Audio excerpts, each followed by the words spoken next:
Before identity exists and before a soul has form, before even the first idea emerges, there is awareness.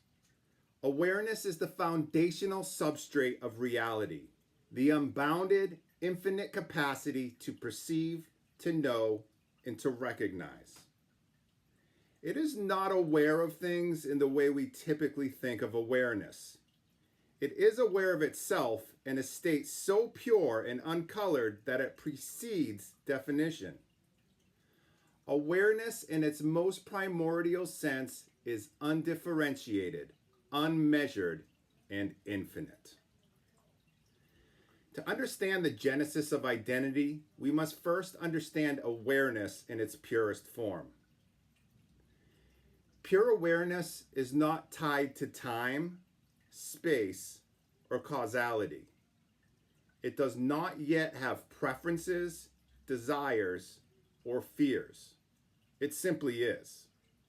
In this state, there is no separation. There is no observer and observed. There is only the potential for distinction. Awareness in its purest state is like a vast ocean of possibility, containing within it all that could be, all that will be, and all that ever has been. Though the concepts of past, present, and future do not even exist yet. They are potentialities waiting to be actualized.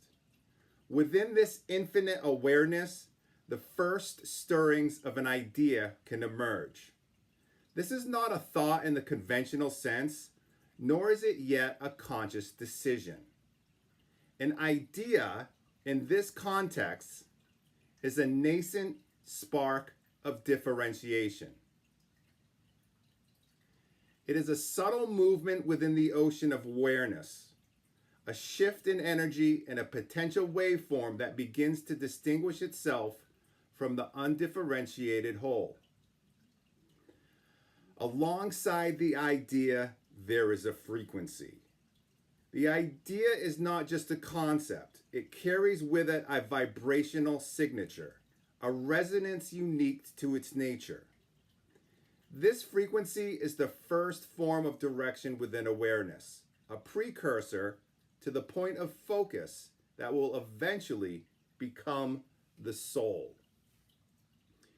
The relationship between ideas and frequency is fundamental. An idea without frequency is inert. It cannot manifest or influence reality.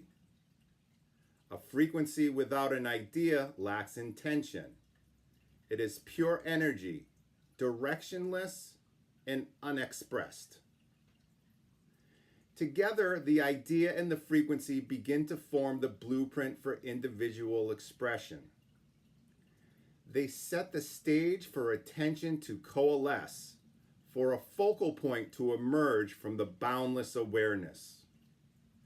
This coalescing process is subtle, almost imperceptible, but it is the first act of what can be called self-formation. Okay? As the idea and the frequency interact, they begin to narrow a bandwidth of awareness. Awareness, which was once infinite and unbounded, starts to contract around this emergent point of attention. The contraction is not a limitation in a negative sense. Rather, it is a refinement.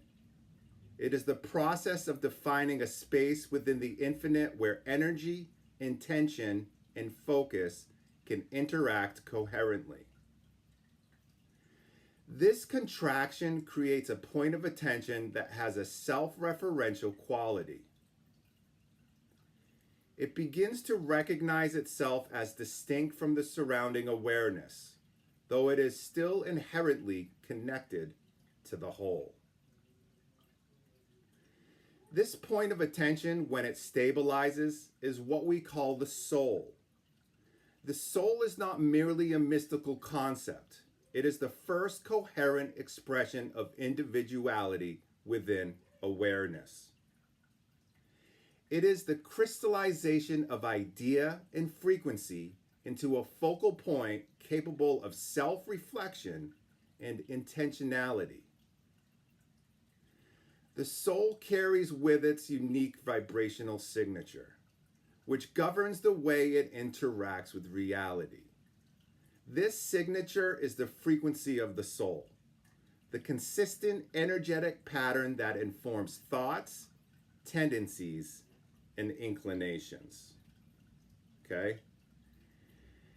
It is crucial to understand that the soul is not the same as identity.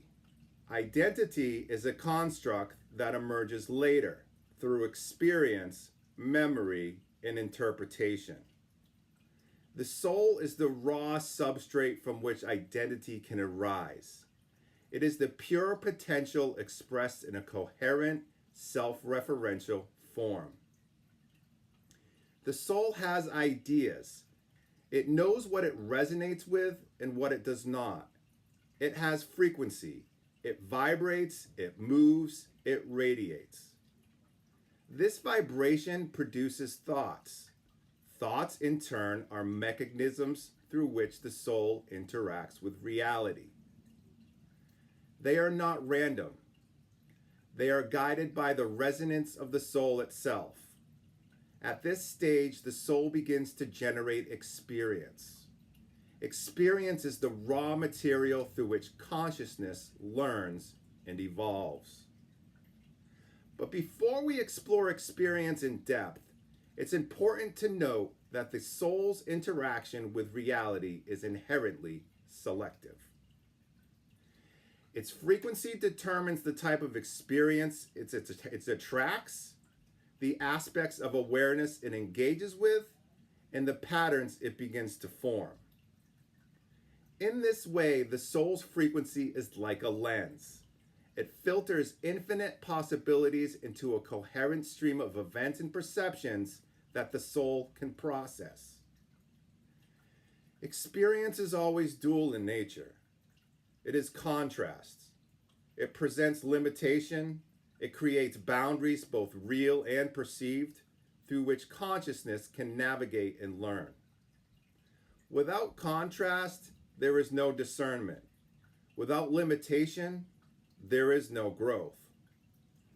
Awareness alone, infinite and undifferentiated, cannot truly know itself. This is why Source does what it does and continues to. It is the soul, through experience, that provides the vehicle for this knowing. The soul's experiences are the feedback loop which awareness begins to understand itself as an individual identity. Memory is the next key step. As the soul generates experience, consciousness begins to store impressions of these experiences. Memory is not merely a record. It is a framework through which the soul interprets reality. Memories encode both the events themselves and the emotional, intellectual, and energetic responses of the soul to those events. Over time, memories accumulate, forming a complex web of relational data that consciousness can analyze, compare, and reflect upon. Reflection is where the seeds of identity emerge. Consciousness, having collected memories, begins to interpret them.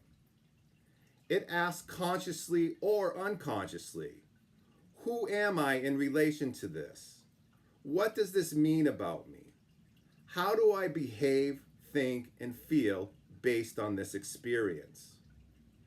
The act of observation transforms raw experience into meaningful patterns. These patterns crystallize into beliefs. Beliefs about the self, beliefs about the world, beliefs about what is possible, permissible, or necessary. Beliefs are the building blocks of identity. They are the narratives that consciousness constructs to make sense of its experiences. They are filters through which all subsequent experiences are interpreted. A belief is powerful because it shapes perception, guides thought, and dictates behavior. Okay?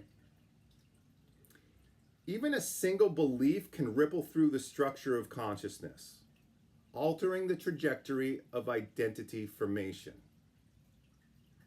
Over time, as beliefs compound, identity becomes a stable but still evolving construct. It is the emergent property of the soul's interaction with experience, memory, and interpretation. It is critical to remember that identity is not fixed. It is dynamic, fluid, and responsive to new experiences and reflections. The soul's frequency remains constant in its essence, but the expression of that frequency through thoughts, experiences, and beliefs can shift. Consciousness is both the observer and the participant, continuously refining the self through cycles of attention, experience, reflection, and interpretation. In this way, identity is a living structure, growing and evolving as awareness deepens and experience accumulates. Ultimately, the journey from pure awareness to identity can be summarized as a series of steps. A, you have awareness, infinite, unbounded, and undifferentiated, capable of perceiving itself but not yet individuated. B, idea and frequency. The first stirrings of differentiation. An idea arises accompanied by a unique vibrational signature. C, point of attention, your soul. The narrowing of bandwidth, forming a self-referential focal point that can interact with reality. D, thought. The expression of the soul's frequency, the mechanics by which it engages with its environment. E, experience. The raw material for learning, structured by contrast and limitation. F, memory. The encoding of experiences for reflection and interpretation. Then you have belief formation, the construction of narratives from memories, shaping perception and guiding behavior. And then you have identity, the emergent structure, a synthesis of experience, memory, and belief, representing the conscious self. This sequence is not linear in the sense of time. Rather, it is cyclical. Each step reinforces the others, creating a feedback loop that allows awareness to evolve from the undifferentiated infinite into a conscious entity capable of self-recognition, reflection, and intentionality. Identity, then, is not a starting point. It is the culmination of a long and subtle process, beginning in the silent depths of pure awareness and unfolding through the resonance of the soul. This is part 1 in a 7-part series. I hope you enjoyed it. This all ties into the astral and getting lucid in the astral. So after the series, I'm going to talk a little bit more about that. I hope you enjoyed it. Have a great night.